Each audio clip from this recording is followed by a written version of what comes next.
പശ്ചിമ ബംഗാൾ തമിഴ്നാട് നിയമസഭാ തിരഞ്ഞെടുപ്പുകൾ നടക്കാനിരിക്കെ വനിതാ സംവരണ ബില്ലിനൊപ്പം തന്നെ മണ്ഡല പുനർനിർണയവുമായി കേന്ദ്ര സർക്കാർ മുന്നോട്ട് പോവുകയാണല്ലോ. അപ്പോൾ നാളെ മുതൽ 3 ദിവസം പ്രത്യേക പാർലമെന്റ് സമ്മേളനം ചേരാനിരിക്കെ കടുത്ത ആശങ്കയാണ് പ്രതിപക്ഷം പങ്കുവയ്ക്കുന്നത്. മണ്ഡല പുനർനിർണയം ദക്ഷിണേന്ത്യൻ സംസ്ഥാനങ്ങളെ ബാധിക്കുമോ? ആശങ്കകളുടെ അടിസ്ഥാനം എന്തെന്ന് ഇന്ന് സ്റ്റേറ്റ് ഓഫ് സ്റ്റേറ്റ്സ് പറയും.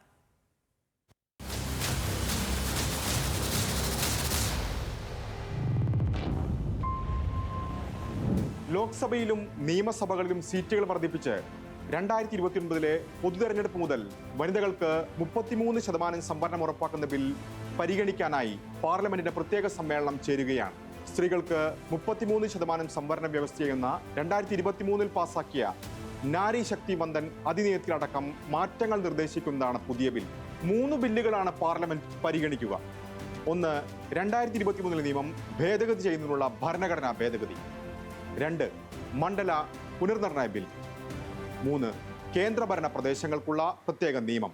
2023 സെപ്റ്റംബറിൽ പാർലമെന്റ് പാസാക്കിയ നിയമമനുസരിച്ച് വരാനിരിക്കുന്ന സെൻസസും തുടർന്ന് നടക്കുന്ന മണ്ഡല പുനർനിർണയത്തിലും ശേഷം മാത്രമേ വനിതാ സംവരണം നടപ്പിലാക്കാൻ സാധിക്കൂ.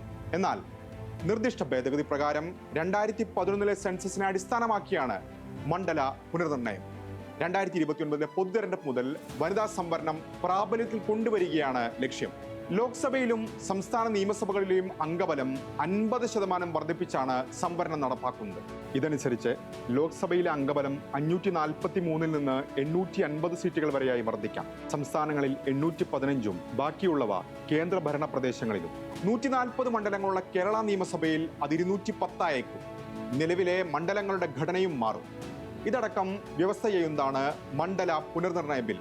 കേന്ദ്രഭരണ പ്രദേശങ്ങളിൽ 33% സംവരണം ഉറപ്പാക്കുന്നതിനുള്ള ബില്ലാണ് മൂന്നാമത്തേത്. ലക്ഷദ്വീപ് പോലുള്ള ഏകാംഗ മണ്ഡലങ്ങളിൽ വനിതാ സംവരണം നടപ്പിലാക്കുന്നത് സീറ്റുകളുടെ എണ്ണം വർദ്ധിപ്പിക്കുന്നതിലൂടെയോ അല്ലെങ്കിൽ റൊട്ടേഷൻ സമ്പ്രദായത്തിലൂടെയോ ആയിരിക്കും. പക്ഷേ സർക്കാർ നീക്കത്തോട് വലിയ എതിർപ്പ് പ്രതിപക്ഷത്തു നിന്നും ദക്ഷിണേന്ത്യൻ സംസ്ഥാനങ്ങളിൽ നിന്നും ഉയരുന്നുണ്ട്.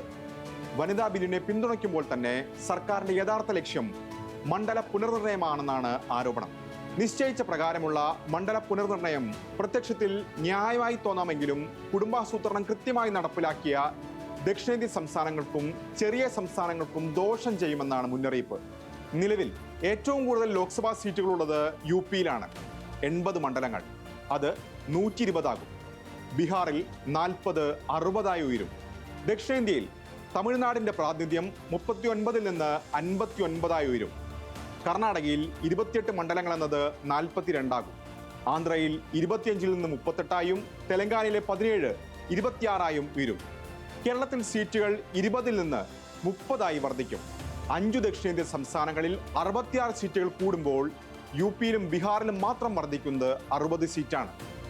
വടക്കേ ഇന്ത്യൻ സംസ്ഥാനങ്ങളിലെ മൊത്തം കണക്കെടുത്താൽ ഇതിന്റെ ഇരട്ടിയോ അതിലധികമോ വരും. ഈ അന്തരം തെക്കേ ഇന്ത്യയിൽ മാത്രമല്ല വടക്ക് കിഴക്കൻ സംസ്ഥാനങ്ങളെയും ബാധിക്കുമെന്നാണ് വിമർശനം. ശാന്തമായ ദക്ഷിണേന്ത്യയെ കൊടുങ്കാറ്റാക്കി മാറ്റരുതെന്ന് MK സ്റ്റാലിൻ മുന്നറിയിപ്പ് നൽകിക്കഴിഞ്ഞു. ബംഗാൾ വിഭജനമാണ് ലക്ഷ്യമെന്ന് മമതാ ബാനർജിയും ആരോപിച്ചതോടെ ഇതൊരു തെരഞ്ഞെടുപ്പ് വിഷയമായി മാറിക്കഴിഞ്ഞു. എന്നാൽ മണ്ഡല പുനർനിർണയം ദക്ഷിണേന്ത്യ സംസ്ഥാനങ്ങളെ ബാധിക്കില്ലെന്നാണ് കേന്ദ്ര സർക്കാരിന്റെ വിശദീകരണം. ജനസംഖ്യ കണക്കിലെടുക്കാതെ എല്ലാ സംസ്ഥാനങ്ങളിലെയും സീറ്റുകളുടെ ആനുപാതിക വർധന ഉണ്ടാകുമെന്നും സർക്കാർ ആവർത്തിക്കുന്നു. മണ്ഡല പുനർനിർണയം ജനസംഖ്യാ അടിസ്ഥാനത്തിൽ മാത്രമായാൽ ജനസംഖ്യാ നിയന്ത്രണം കാര്യക്ഷമമായി നടപ്പിലാക്കിയ കേരളത്തിൽ ചുരുങ്ങിയത് 6 സീറ്റുകളെങ്കിലും കുറയാൻ സാധ്യതയുണ്ടെന്ന് വിവിധ പഠനങ്ങൾ സൂചിപ്പിക്കുന്നു. ചുരുക്കത്തിൽ വലിയ ചർച്ചകൾക്ക് വഴി തുറന്നിരിക്കുകയാണ് മണ്ഡല പുനർനിർണയം.